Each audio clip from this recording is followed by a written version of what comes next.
Last round saw us at the amazing Lohéac. Let's take a look back at round 9, France. Q1 in France almost saw an early debut for Alistair McRae. He was creeping as the lights changed and released the World RX supercars to turn 1. The first race was a battle of the last 2 years' winners here. Johan Kristoffersen getting the jump into turn 1. Timmy Hansen was the first to joker and push very hard through the narrow jump left-right sequence. But a first sign that Peugeot might have closed the gap to VW came when Kristoffersen had to push equally hard to beat him, running wide on the penultimate corner and allowing Hansen to tailgate him right to the line.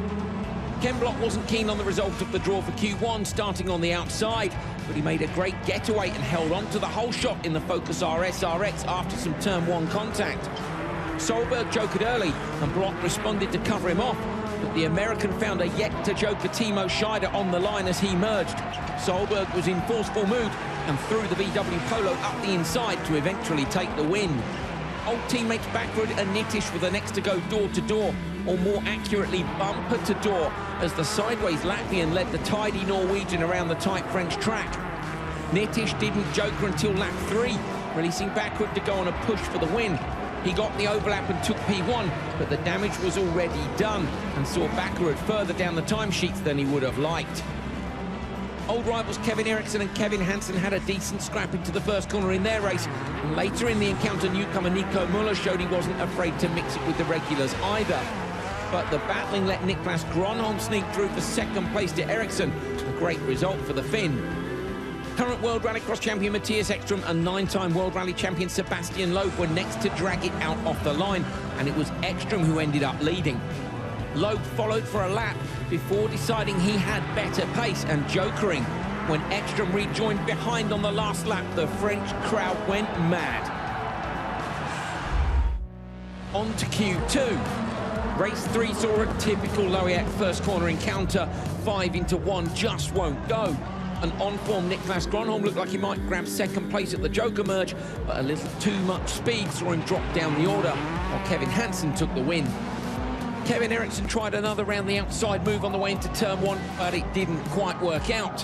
Ken Block beat his teammate off the start and wouldn't be bettered for the rest of the race. The American superstar enjoys this track and was on fantastic form in the Ford Focus RS, setting the fastest time of the weekend so far to top Q2 with just 1 race to go. The final race of the day was all about one man. Sébastien Loeb got the whole shot after squeezing Kristoffersen on the run off the start line, and he simply never looked back. He set 2 fastest laps in a row, one of which set a new lap record of 36.0, and when he exited the joker on his final lap, no one could challenge him. For the first time ever, a sub 2 minutes 30 time for 4 laps of Lohéac, a new track record to go with the lap record, and with it, the overnight top qualifier spot. On to Q3, and you can see for yourselves the weather changed massively overnight. Rain as predicted, so wet, so slippery. Everybody struggling to see if they can get a good start. Kevin Eriksson got the best start here, but bang, Nittish into the side of him. Watch this, he almost hangs on to it, but he gets another tap, and that's after Nittish has been hit by Timosyanov. What can he do? He was deep in the gravel. Unusual to see a World Rallycross car unable to get out of a gravel trap, but that was too far in. So bad news for Eriksson, he's in danger of not making the semi-finals. We ride on board with Nittish and you get an idea of just how slippery it is. Everybody using the handbrakes, just juggling all the controls to desperately try and find that grip and get the right line. Heikkinen took this one, and at that point he went top of Q3. Look at the start on the inside there for both Matthias Ekström and Kevin Hansen. Timmy Hansen coming from the outside, but the important thing there was that Solberg was left on the grid. Müller got turned around there, and with another look at that from behind, we saw that maybe Kevin Hansen just gave him a little tag on the way through, but stewards made no decisions on that, so there we go. Ekström took it 8 seconds faster than Heikkinen had gone, so were track conditions changing? On the inside, look at that start for both Loeb and Kristoffersen. They had offset their cars slightly off the standard starting line, maybe to try and find a bit more grip. Down towards turn 3, Kristoffersen led. Look for Backrud in the background now. Is he all locked up? Has he seen a gap? He's alongside at the point he goes through. He then gets a tap from Ken Block. Ken Block goes to the joker lap, and Backrud continued to leave with a fairly battered-looking car. Baumanis, at the end of that lap, managed to slot past Ken Block. On board with Loeb. Boom. I think that's the hit from Backrud earlier on. You could see the look in his eyes. He doesn't even look to see who it was. That's how much attention he's paying to controlling the car in these conditions. Backward through the last corner. This was the merge. Crowd a little bit disappointed and a little bit wet, but Sébastien Loeb still right up there. On then to the early races of Q4. Alistair McRae, a no-show in this first race. Unfortunately, his first World RX weekend ends early. Kevin Eriksson had a fantastic start. Mazjanov not quite so good behind both, those two needing a decent result. Can see how atrocious the conditions were, way more slippery than before. Unfortunately, Kevin Eriksson suffered this spin. He was collected by Mazjanov. Mazjanov made this mistake himself then in turn 2 on the very next lap. Disaster for those two. They're not going to make the semis. Niklas Gronholm was in the next one. He was P13 coming into Q4 and desperate for a good result, but he would need an excellent result to drag himself up into that semi-final spot. You can see again the conditions continuing to challenge Schischrit, locking up and running wide, taking Serrazan with him. We saw Emmanuel and spin off. Gronholm took the win. Timo Scheider on the inside in this one got the best of the starts down towards the first corner. Behind him, Reini Snittisch, Nico Müller as well. Here's Nico Müller around the outside of Herv Napik, Lemonier Napik tapping the barriers on the inside and spinning himself wide. This was at the merge. Scheider with a very, very firm slam of the door to take the win. Great drive. Backer was quick on the reaction time there, wasn't he? He always is. He prides himself in his quick reactions. Toppy Heikkinen tries to go around the outside, gives a bit of space to the other guys, but then ends up in the gravel. Just look how wet this is. Solberg's time was 5 seconds off Ekstrom's Q3 winning time, and a lot of that is just look how much standing water. You can't lean on the car as much. It's going to be interesting to see what the guys do in the next one coming up. But Backer just goes in a bit deep, doesn't hook it up on that curb like we were talking about, then scrabbling for grip, scrabbling for traction. Kevin, nice, neat, tidy job over the curve through the Joker Lab. Quite an easy win in the end for Solberg, though. Nice, neat and tidy. Coming back to his own after a tough Q3. This on board with Loeb, isn't it? So a little bit of contact. They were hooked together for the first couple of corners, and then Kristoffersson just started to get into his rhythm a little bit. You can see is there going to be a little touch at the hairpin. So Kristoffersson obviously breaks a little bit early, gets it stopped, doesn't want to make a mistake there. Just look at this, it's so all close. The way. Yeah.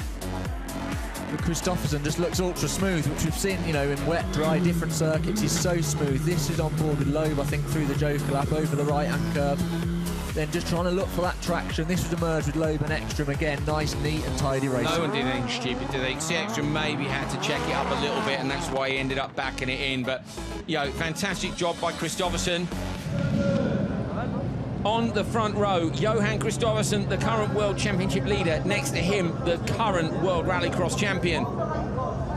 Row 2, Petter Solberg, Kristoffersson's teammate, and Ken Block, good mate. Ken Block having a big weekend here. Timo Scheider and Toppy Heikkinen on the rear. Well, here's a look at the replays. Watch for Heikkinen. Brilliant start from the back row. So look, he comes across. He couldn't. It was one of those. Look, there was 4 abreast. He's trying to brave it around the outside, but to be fair to Ken, there was nowhere he could go. That was just one of those things. From the rear shot, I thought he'd got the 3 of them and could possibly have moved to the inside line, but he couldn't. That's a risk you take. Yeah. You know, when you're on the back row, you've got to risk it all. Try and go around the outside. That's what can happen. But you might as well. Johan really was in a class of his own early. This was Toppy probably trying to get back to someone. He thought that had tipped in nearly all the way around into the first corner. But Solberg was going quickly as well. You know, there was only a tenth or so in it on absolute best laps between him and Kristoffersson. So looks like we'll still have a race, but he said all along, hasn't he, he's going to help Johan. This was Ken. Blue's not the way in. Looks like there's lots of standing water down there. Yeah, definitely. And why not throw a bit more dirt onto the track? And just as you were mentioning that, how much Kristoffersson kicks himself when he makes a mistake. In these conditions, it's so easy to do so. He can't make that mistake if there's somebody right behind him. And, you know, Solberg could be, Loeb could be in the final. You know, as I say, this is the most vulnerable Volkswagen of look. They've taken 5 wins in a row. It was Kristoffersson in Belgium, Solberg in the UK, and then 3 in a row for Kristoffersson, Norway, Sweden, and Canada. Can they make it 6 victories in a row? Will one of these 2 cars be crossing the line first?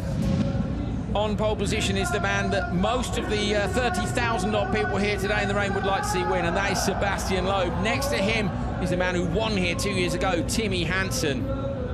Row 2, Andreas Backward, he won here in 2013 in his first year of supercars. Said it was an absolutely massive win for him. Kevin Hansen doing a brilliant job in the 3rd Peugeot, in front, of course, of all his employers. Baumanis and Nitish on the back row, so it's an all-Latvian rear line in semi-final 2. Well, this Nitis was off the line. Let's try and have a look at Kevin Hansen in the third of the Peugeots. He's the one who's behind backward, gives him a little tap. He gets attacked from Nitis. Now let's try and see where the contact happens with his left front to cause that puncture. So here him and Nitis are still getting into it back there. Watching the Do have a background bit now. of RG, but yeah, he gives Nitis a little bit of a whack Look back for there. the bump there was where I saw it. Good There spot, was. yeah, puncher from lap 1. And look, you can see Nitis, the wipers were going initially, then they stopped. You can see they were going and then they stopped. So something's gone on those. His heart will have sunk there when it's a horrible. You know it's game over, Yeah, especially with these conditions. It's absolutely game over.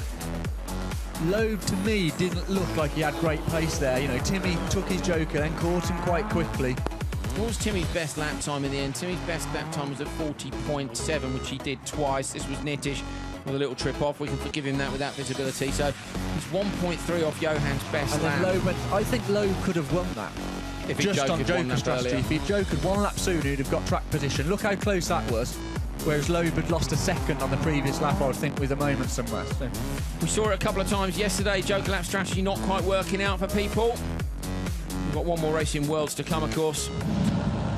Well, here is the grid for round 9 of the FA World Rallycross Championship from Lohéac in France. Johan Kristoffersen is on pole. Can he make it 4 wins in a row? If he can, it is another new record in the World Rallycross Championship.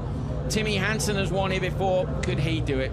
If Sébastien Loeb did it, they'd go absolutely mad. Solberg's won here before as well. He jumped up and down on the roof. I don't think he'll do that this year. And the back row, Matthias Ekström, the world champion, and Andreas Backrud, who is also a previous winner at Lohéac. Off the start, and Kristoffersen crucially made it into the first corner first. But Hansen was nose to tail, pushing hard and waiting for a mistake. Lap 2, and in the wet conditions, it was Hansen who ran wide, and to the delight of the fans, Loeb slipped into second. Kristoffersen took advantage and opened a gap, but Loeb was relishing the wet conditions and pushing hard for the home win. The deficit, though, was just too much. And after the jokers played out, Johan Kristoffersen crossed the line and set a new World RX record of 4 consecutive wins. Loeb may have been beaten, but Peugeot looked to have closed the performance gap, and all eyes turned to Latvia for the potential championship showdown.